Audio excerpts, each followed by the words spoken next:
December 24th, 1914. 5 months into World War I. Soldiers on the Western Front were freezing in trenches full of mud and rats, close enough to hear the enemy talking, close enough to smell their cigarette smoke. Then, without any order from any general, something impossible happened. German soldiers started singing, "Still Nacht, Silent Night," in their trenches. British soldiers, hearing the melody drift across no man's land, started singing back in English. Then came something even stranger. Candles and small Christmas trees started appearing along the German trench line, lit up in plain view of enemy guns. Nobody fired. By morning, soldiers who'd been trying to kill each other 24 hours earlier were climbing out of their trenches, unarmed, hands empty, and walking into no man's land. The same ground littered with bodies and barbed wire. They shook hands. They traded cigarettes, buttons, chocolate, whatever they had.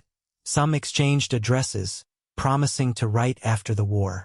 Photographs were taken together, enemy soldiers standing shoulder to shoulder, smiling. And then, in multiple spots along the front, something even crazier happened. They played soccer. Actual organized matches, using empty ration tins or real footballs, British versus German, in the middle of a war that had already killed hundreds of thousands of men.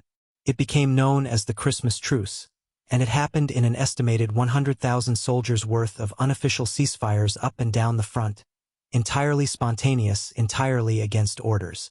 Commanders on both sides were furious. They issued strict warnings that any future fraternization would be treated as treason. The following Christmas, artillery barrages were deliberately scheduled to make sure it could never happen again. It never did. For one single night, ordinary men on both sides of the deadliest war the world had ever seen looked at each other and decided, just for a moment, not to be enemies.